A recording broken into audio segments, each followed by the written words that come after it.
Salut tout le monde, c'est Jojol et je vous souhaite la bienvenue dans ma nouvelle vidéo où je vais vous tester l'iPhone 6, le smartphone 4,7 pouces de la marque de la pomme, Apple.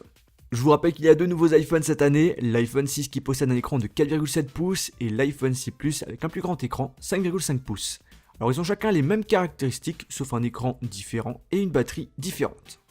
Cet iPhone est disponible en 3 couleurs, comme l'iPhone 5S et le 6 Plus, or, argent et gris sidéral. La prise en main n'est plus la même que l'iPhone 5S, il est bien plus grand et légèrement plus lourd, avec plus de 17 grammes. Mais le changement vient surtout de son apparence, de son design, qui, je vous rappelle, ressemble plutôt aux nouveaux iPads, avec des coins qui sont bien plus arrondis par rapport aux anciens iPhones. À gauche, vous avez les boutons volume, le bouton veille. À droite, vous avez l'emplacement pour mettre votre nano SIM. Et vous avez le bouton power qui a d'ailleurs changé de place. Avant, on l'avait toujours en haut. On a en bas la prise jack, un micro, le connecteur Lightning, un haut-parleur de meilleure qualité par rapport à l'iPhone 5S avec une plus grande présence des basses. Je pense que ça vient du rachat de Beats par Apple. Bien entendu, notre fameux bouton avec la fonction Touch ID est présent. Cette fonction vous permet de sécuriser votre iPhone. En effet, le bouton Home est équipé d'un lecteur d'empreintes digitales qui vous permet, lorsque vous allez mettre votre doigt enregistré au préalable, de déverrouiller rapidement et sans code votre appareil ou encore effectuer des achats via l'App Store. Le but étant de gagner du temps tout en ayant une bonne sécurité sur son smartphone. La caméra frontale c'est du 1,2 mégapixels, c'est la même que l'iPhone 5S mais avec un objectif amélioré. Justement, on a une ouverture plus grande qui vous permettra de faire rentrer plus de lumière et ainsi faire des photos de bien meilleure qualité. En termes de fonctionnalités supplémentaires, vous avez la possibilité désormais de faire des photos en rafale, sinon on a une amélioration pour la détection de visage. On a affaire à un appareil photo avec le même nombre de mégapixels et la même ouverture que l'iPhone 5S, du 8 mégapixels. Par contre, vous avez une protection cristal de saphir sur cet objectif qui vous permettra d'avoir aucune rayure sur votre objectif car il est presque incassable. C'est la petite nouveauté qu'on a notamment sur l'appareil photo. Sinon, vous avez une meilleure détection au niveau du visage. Vous pouvez faire des photos panoramiques jusqu'à 43 mégapixels. En termes de vidéo, on peut filmer que en 1080p, mais avec la possibilité de filmer en 60 images par seconde. On peut aussi effectuer des vidéos en ralenti, soit en 120 images par seconde ou 240 images par seconde, ce qui est énorme. Et vous pouvez même faire des vidéos en accéléré. Comme vous le voyez, l'appareil photo n'a pas eu de réel changement par rapport à l'iPhone 5S, à part la protection en saphir de l'objectif, qui est vraiment un très bon choix de la part d'Apple. La qualité photo est très bonne, déjà avec l'iPhone 5S on avait quelque chose de super. Je vous ai mis en pièce jointe des échantillons photos et vidéos qui vous permettront de juger par vous-même de la qualité de l'appareil photo. Les photos comme je vous l'ai dit sont de très bonne qualité, les couleurs sont respectées et pour un smartphone il fait plutôt des photos correctes lorsqu'il fait nuit. Cet iPhone 6 est équipé d'un écran Retina HD de 4,7 pouces, une taille d'écran qui est selon moi la plus pratique pour utiliser un smartphone. Le type d'écran, on reste sur du LCD, la résolution a été agrandie tout en gardant le même nombre de pixels par pouce de l'iPhone 5S, une résolution de 1334 par 750 pixels, soit 326 pixels par pouce. Sachez que l'écran de l'iPhone 6 Plus a une bien meilleure résolution d'écran, c'est du Full HD. Apple a amélioré le filtre polarisant qui vous permettra ainsi d'avoir une vision plus claire de l'écran même si le soleil est de la partie. Vous avez un contraste plus élevé, une plus grande luminosité et une belle balance des blancs contrairement à d'autres smartphones. Qui dit écran plus grand dit avoir du mal à utiliser le smartphone avec une seule main, et bien Apple a trouvé une solution très intelligente qui vous permet quand vous appuyez 2 fois sur le bouton Home de faire descendre par exemple vos applications quand vous êtes sur le Springboard ou encore quand vous êtes dans une application et que vous souhaitez accéder vers le haut de cette application plus facilement avec une seule main. L'écran est de bonne qualité, mais dans le marché des smartphones, on a quand même mieux.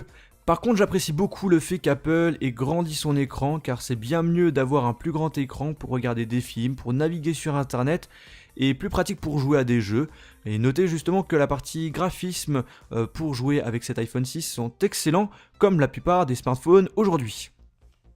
Avec ce plus grand écran, vous avez désormais une ligne d'applications qui s'ajoute sur chaque page. Sachez aussi que vous pouvez aussi modifier la taille des icônes, soit en normal, soit en agrandi. Moi, je préfère en normal.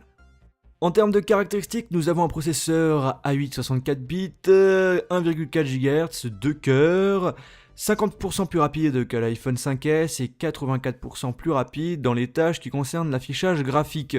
Il est accompagné d'un coprocesseur de mouvement M8 qui va détecter quand vous n'utilisez pas l'appareil et désactivera les différentes tâches qui consomment de l'énergie, le but étant de vous faire économiser de la batterie. Au niveau de la RAM, on reste avec du 1Go, mais bon, ça suffit pour faire tourner iOS 8. Et pour ceux qui veulent connaître les scores de Geekbench, les voici. Ce sont des très bons scores, vous avez 300 points en plus en simple cœur par rapport à l'iPhone 5S. La batterie de l'iPhone 6, c'est du 1810 mAh, l'autonomie est légèrement meilleure que l'iPhone 5S, juste en Wi-Fi, en 3G et en lecture vidéo, où Apple nous assure 1 heure de plus que l'iPhone précédent. Au niveau de l'autonomie, pas de réelle amélioration, et ça c'est vraiment dommage. L'iPhone 6, comme l'iPhone 6 Plus, gère désormais 20 bandes de fréquence LTE et vous permet d'avoir une connexion plus rapide que ce qu'on avait avec l'iPhone 5S. En effet, la vitesse de téléchargement peut atteindre jusqu'à 150 mégabits par seconde, c'est ce qu'on appelle la 4G+. Ce type de connexion actuellement n'est pas disponible en France, mais risque de ne pas tarder à venir. Cependant, il vous faudra détenir une offre 4G+, pour profiter de ce type de connexion. Il est désormais compatible avec le Wi-Fi 802.11 AC, vous aurez ainsi une connexion internet 3 fois plus rapide que l'iPhone 5S. Bien évidemment, votre box doit être équipée de cette technologie pour profiter de la connexion rapide. Bien évidemment, vous avez le Bluetooth 4.0, par contre, on a maintenant un baromètre qui vous permet de mesurer l'altitude. Je sais pas si ça va être nécessaire, mais bon. Enfin, le NFC est bien de la partie avec ce nouvel iPhone qui sera utilisé pour une tâche bien précise pour l'instant. Apple Pay, un nouveau moyen de paiement qui vous permettra de faire des achats avec votre iPhone. C'est en gros le paiement sans contact. Par contre, Apple Pay est prévu pour l'instant pour les boutiques américaines et non étrangères. Donc il faudra attendre plusieurs mois, voire peut-être 1 an pour pouvoir utiliser cette fonction en France, par exemple. L'iPhone 6 fonctionne sous iOS 8, le nouveau système iOS de Apple. C'est un système simple, fiable et surtout rapide. Le principe d'un iPhone, c'est, je vous rappelle, d'avoir des fonctions de base d'un smartphone, téléphoner, envoyer des SMS, naviguer sur internet, faire des photos, télécharger des applications, tout ça sans problème et rapidement. Si vous souhaitez avoir des informations sur iOS 8, je vous invite à aller dans la description où vous allez retrouver une vidéo de présentation de celui-ci. L'iPhone 6 est proposé à partir de 709 € en version 16 Go, 819 € pour la version 64 Go et enfin 919 € pour la version 128 Go. Il n'y a pas de 32 Go. Le prix est cher, je vous rappelle que c'est un produit de Apple, donc il ne faut pas être étonné. Mais au moins, on peut quand même le confirmer avec Apple que on nous propose quand même des produits de qualité et surtout un très bon SAV qui fait vraiment la différence par rapport à leurs concurrents. Moi personnellement, j'apprécie beaucoup l'iPhone 6 par rapport à l'iPhone 6 Plus et le 5S. Sa taille d'écran est vraiment parfaite. Par contre, au niveau de la batterie, on aurait pu s'attendre à mieux, surtout quand on le compare avec l'iPhone 5S, où il y a presque vraiment aucune différence. Et vous en pensez quoi? N'hésitez pas à donner votre avis via les commentaires de cette vidéo.